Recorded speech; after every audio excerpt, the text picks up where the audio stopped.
Começa mais um Na Rua com a Surrai, hoje com um papo muito importante para você, hein? Meu papo hoje é com o consultor em segurança no trânsito, Sebastião Souza.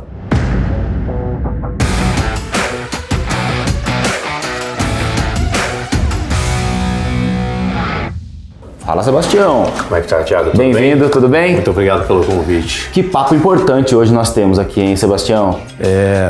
De fato, é um papo que a gente precisa levar com uma certa frequência entre amigos ou entre familiares, né? O quanto é importante a gente dirigir de forma segura e deixar um ambiente mais seguro para todos também, né? Quando a gente fala em segurança no trânsito, o que isso significa?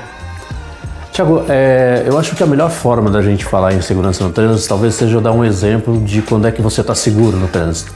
Então, você está seguro no trânsito quando você se desloca do ponto A ao ponto B, dentro do tempo que você planejou, considerando as condições em que você pode ter no teu trajeto, sem demandar um esforço desnecessário do teu carro, seu, e sem colocar em risco as pessoas que estão à sua volta e em risco você também. Então acho que isso, com essa ideia a gente pode resumir o quanto eu estou seguro no trânsito. Boa. E a importância disso? Eu quero saber a importância da segurança no trânsito, tanto para mim quanto para os outros. Eu acho que a gente pode dividir essa resposta em dois aspectos. O primeiro é o quanto a segurança do trânsito é importante para o país, né? Porque, veja bem, em média nos últimos anos, o trânsito no nosso país matou cerca de 35 mil pessoas. Então a gente tem uma média anual de 35 mil mortes no trânsito todo ano.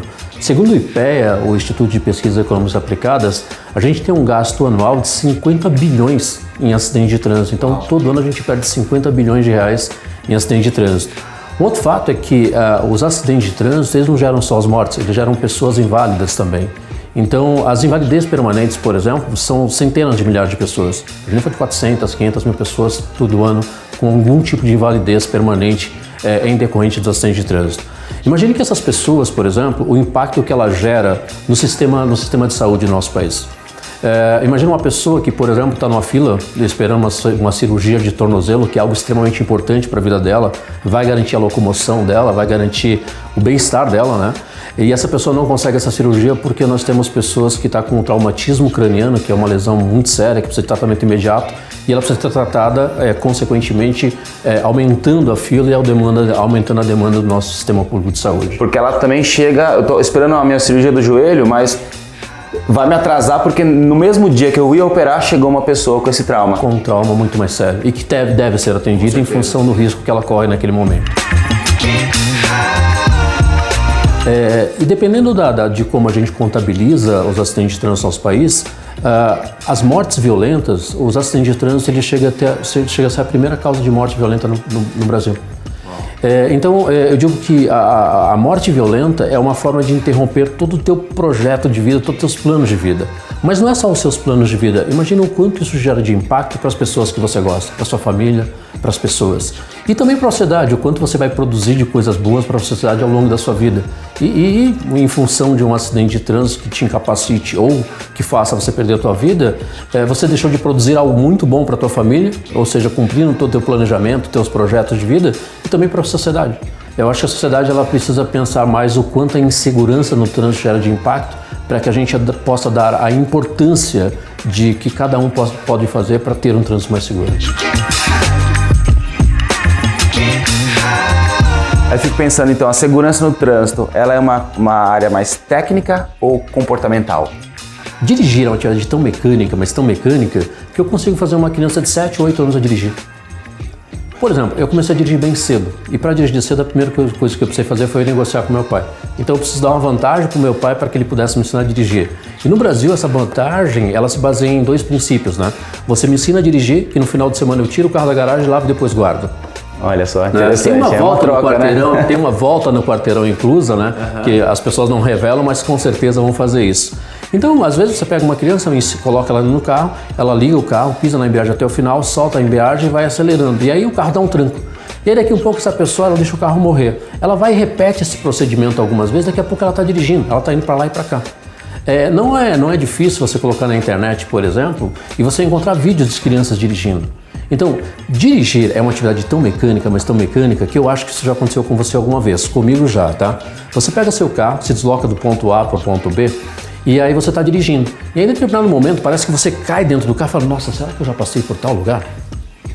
Ou então, aquelas situações que você está dirigindo, você está numa via, você sabe qual que é o limite de velocidade daquela via, tem um monte de placas de velocidade naquela via, e aí você passa por um radar, e daqui um pouco, passado pelo radar, você pergunta, que velocidade que eu estava no radar? Essa é uma pergunta injusta, né? Porque ela demora 30 dias para ser respondida, né? Então ela vai demorar um tempo para vir a resposta. Então eu falo, dirigir é uma atividade extremamente mecânica. Agora deixa eu fazer uma outra pergunta para você. Dirigir com segurança é uma atividade mecânica ou intelectual? Aí você me pegou, hein? Então, e aí eu costumo inverter a pergunta. Se dirigir é uma atividade 99% mecânica, dirigir com segurança é uma atividade 99% intelectual. Porque ela depende muito mais do que você ter habilidade, por exemplo. Eu conheço pessoas que dirigem muito bem, que têm uma técnica muito apurada.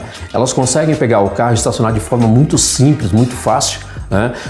Eu conheço pessoas, por exemplo, que dirigem aqueles bitrens, aqueles caminhões articulados, e eu costumo dizer que a pessoa dá um nó no bitrem. Tecnicamente ela é muito bem preparada. Mas quando você pega, por exemplo, o índice de colisão, o índice de multa, ou de reclamações que essa pessoa recebe na empresa em função da forma que ela dirige, ela não está legal. Que aula, meus amigos. É muito bom, né? Bater um papo com quem realmente sabe, estuda, se prepara aqui para poder nos orientar, nos auxiliar.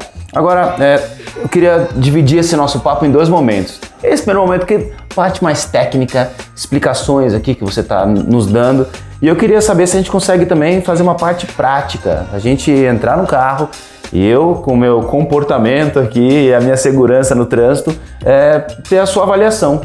Ótimo, a gente pode fazer. Eu costumo dizer que não dá para separar o técnico do comportamento. A junção deles dois bem feitos vai gerar mais segurança para a gente ao dirigir. Que eu tenho mais perguntas para te fazer, mas aí eu te faço dentro do carro, pode ser? Vamos lá? Então vamos lá, partiu agora a gente entender na prática como funciona essa segurança comportamental e técnica no trânsito. Vamos lá. Primeira coisa para eu ter uma direção, uma condução segura, além do cinto de segurança e todos estarem aqui protegidos com o cinto. Todos os ajustes feitos no seu carro e as pessoas de cinto de segurança, eu falo que sempre que você vai fazer uma viagem e que você possa fazer isso, é melhor que você sempre faça. Você já viu aquela frase dentro do avião? Coloque o celular em modo avião. Certo. Eu acho que a gente poderia, em alguns momentos, quando a gente vai dirigir, pensar nisso também. O celular em modo avião, ele vai ser um concorrente a menos para tirar a sua atenção quando você estiver dirigindo. Então eu procuro também fazer isso quando eu estou dirigindo, colocar o meu celular em modo avião. Porque eu só vou poder atender as pessoas ou dar a atenção que elas realmente necessitam, um cliente, uma pessoa que vai me ligar quando eu estiver com o carro parado. Então eu prefiro deixar o celular no modo avião. É uma outra dica importante. Uma dica importante, mas é uma prática que poucos usam, né? Pois é. Freio de mão, seta, retrovisor. Super importante, né? Seta importante. Avisar o que pretende fazer e não o que está fazendo, né? Boa. Então tem muita gente que liga a seta quando sai. Na verdade, você precisa ligar a seta com antecedentes para avisar as pessoas das suas intenções. Atenção, carro que tá vindo aqui, ó, tá dando seta, hein? Vamos lá. Isso ajuda muito, né, Thiago? É importante que o carro também me respeite, né? E consiga parar para eu poder...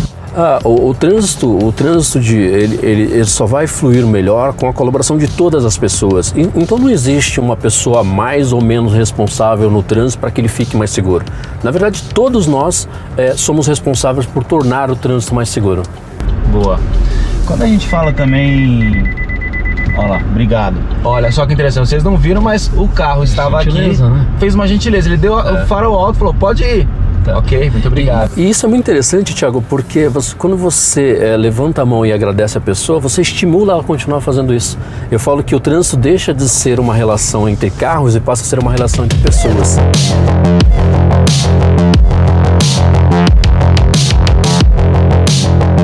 Você reparou agora, você desacelerou um pouco o teu carro e a gente tinha uma situação de potencial risco agora com a moto ao nosso lado. Perfeito. Como você desacelera e deixa ele passar à tua frente naquele ponto ali mais apertado, com um pouco menos espaço, você agiu preventivamente, ou seja, você não precisou se defender de uma situação futura, você preveu a situação... Preventiva e não defensiva. E as suas decisões proativas serão decisões muito mais eficientes.